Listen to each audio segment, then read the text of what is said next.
Shalom, sidang jemaat yang dikasihi oleh Tuhan. Kita jumpa lagi di dalam Suara Gembala.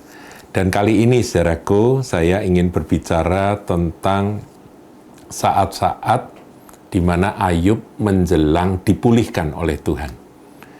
Ya, setelah dia mengalami proses yang begitu menyedihkan dan menyakitkan, di akhir daripada kitab Ayub, kalau kita buka di pasal-pasal terakhir, Tuhan sendiri akhirnya menjumpai Ayub dan berbicara kepada hambanya ini. Dia berbicara melalui perumpamaan kuda Nil. Nah, itu saudara bisa lihat di dalam Ayub yang ke-40, saudara. Dan kemudian dia berbicara tentang lukisan seekor buaya, dan itu berlangsung sampai pasal 41. Nah, setelah itu Ayub bertobat, saudara.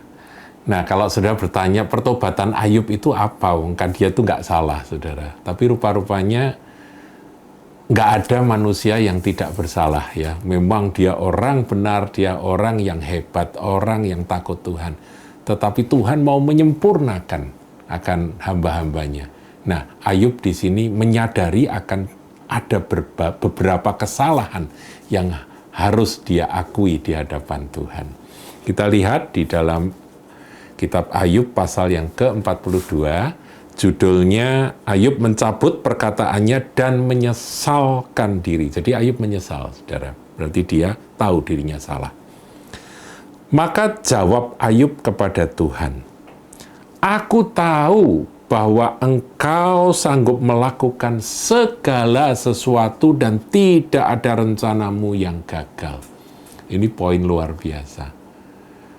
Dia mengakui bahwa Tuhan itu maha kuasa, punya otoritas dan wewenang atas segala sesuatu, dan apa yang dia rencanakan itu tidak mungkin bisa gagal, melalui peristiwa apapun juga. Nah, pengakuan dari Ayub ini muncul di awal dari apa yang saya sebut dengan pertobatan Ayub itu, saudaraku. Tidak ada rencanamu yang gagal, dan engkau sanggup melakukan apa saja yang menjadi kehendakmu. Jadi kedaulatan Allah, otoritas yang tanpa batas dari Bapa Surgawi itu diakui oleh Ayub. Nah, kita belajar dari Ayub, saudaraku, bahwa kita pun harus bertobat kalau kita ini masih menganggap bahwa seakan-akan Tuhan itu tidak berdaulat di sini, di bagian ini, di sisi ini, di aspek ini dalam hidup kita. Kita harus melepas itu. Dan kita mengakui, Engkau sanggup melakukan segala sesuatu dan tidak ada rencanamu yang gagal. Tuhan punya rencana dan pasti akan dilaksanakan. Ayat 3, firman-Mu, siapakah dia yang menyelubungi keputusan tanpa pengetahuan? Itulah sebabnya tanpa pengertian aku telah bercerita tentang hal-hal yang sangat ajaib bagiku dan yang tidak ku ketahui. Ayub sadar, aku ini merasa pintar, merasa berpengetahuan, dan aku ngomong ini, ngomong itu, bantah ini, bantah itu, mencoba untuk membela diri, mengapa begini, mengapa begitu, salahku apa, dan sebagainya. Itu dikemukakan oleh Ayub dalam perbincangan dia dengan sahabat-sahabatnya. Dia sadar bahwa aku tuh melakukan itu tanpa pengertian yang benar. Nah, kemudian dilanjutkan di ayat 4, firman-Mu, dengarlah, maka akulah yang akan berfirman. Saudaraku, kita ini harus sampai pada tahap di mana kita ini memasang telinga dan kita berurusan pribadi dengan Dia. Seringkali, saudaraku, ketika kita dalam satu tekanan, dalam satu masalah, dalam satu problem, kesulitan, kesukaran, penderitaan yang mana kita masih bingung mengapa ini terjadi. Ya, seperti yang dialami oleh Ayub itu kita harus tiba pada satu tahap, pada satu posisi di mana urusan kita pribadi sama Tuhan. Jadi urusan kita sudah bukan lagi pada manusia-manusia. Kita tidak usah tanya pada siapa-siapa, marilah kita berurusan dengan Dia. Dan Tuhan berkata, aku akan menanyai engkau. Jadi nanti kita dialog sama Tuhan, supaya engkau memberitahu aku. Jadi kita nanti urusannya sudah bukan lagi ya seperti Ayub tadi didatangi teman-temannya, dia ngobrol sama temannya, berbantah-bantah. Udah selesai dengan itu semua. Mari kita berurusan dengan Dia, pemegang otoritas tertinggi dalam hidup ini. Yang mana Dia punya kuasa dan rencananya nggak ada yang bisa digagalkan. Ayat 5, hanya dari kata orang saja aku mendengar tentang engkau, tetapi sekarang mataku sendiri memandang engkau. Ini adalah akhir, saudaraku, dari perjalanan Ayub untuk mencari kebenaran. Dan saya berharap kita pun juga harus tiba di sini, di mana kita ini mengenal Dia bukan dari kata orang. Saudara, pada awalnya kita mengenal Tuhan Yesus pasti dari kata orang. Kita mendengar firman Tuhan disampaikan, kita tertarik, kemudian kita buka hati dan kita percaya kepada Yesus. Kita mengaku, kita dibimbing, kita diajar, itu penting. Penting sekali, dan itu Alkitabiah. Jadikan semua muridku, kata Tuhan. Jadi pemuritan itu penting. Tetapi di dalam pengalaman pengenalan kita akan Yesus Kristus Tuhan,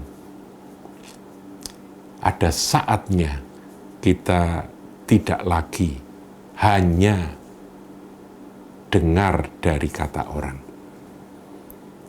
Sampai Anda, saya berhadapan muka dengan Dia.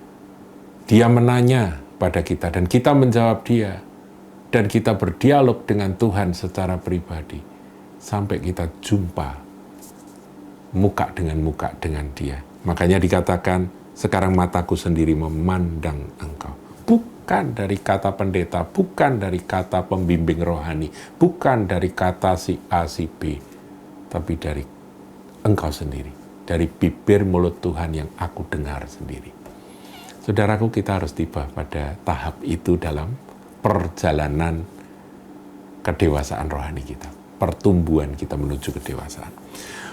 Oleh sebab itu, kata Ayub, ya di akhir perikop ini, aku mencabut perkataanku. Dia sadar bahwa dia ngoceh begitu panjang lebar sebelumnya itu salah melulu. Dia berbicara macam-macam, saudara bisa baca itu Ayub itu kan kitabnya tebal, saudaraku ya, pasalnya banyak. Dia ngobrol, dia berbantah-bantah dengan temannya, sahabat-sahabatnya, sampai yang terakhir dengan Elihu yang ditafsirkan sebagai hamba Tuhan. Nah, saudaraku, dia cabut perkataannya. Sebab itu aku mencabut perkataanku dan dengan menyesal, Ayub menyesal, aku duduk dalam debu dan abu. Sekarang aku tahu, Tuhan, bahwa semua yang aku katakan itu salah. Yang aku fahami tentang engkau itu keliru. Yang terekspresi dalam kata-kata itu semua keliru. Aku cabut. Aku bertobat. Dan aku sekarang sujud di hadapanmu. Aku menyesal dan duduk dalam debu dan abu. Saudaraku, inilah saat-saat sebelum Ayub dipulihkan. Jadi kalau ada di antara saudara sedang menghadapi proses yang mungkin mirip dengan Ayub, sedang dalam proses kehilangan banyak perkara, ya Ayub itu kehilangan hartanya, bahkan anak-anaknya meninggal dunia, tubuhnya sakit, jadi penderitaannya sudah di luar batas. Habis semua, padahal dia orang terkaya pada zamannya. Ya, di daerahnya itu dia orang terkaya. Itulah Ayub. Jadi habis semuanya. Tapi dia tunduk dan dia mulai mengenal Tuhan secara pribadi. Dan itu adalah awal dari pemulihan kisah Ayub. Tuhan memberkati.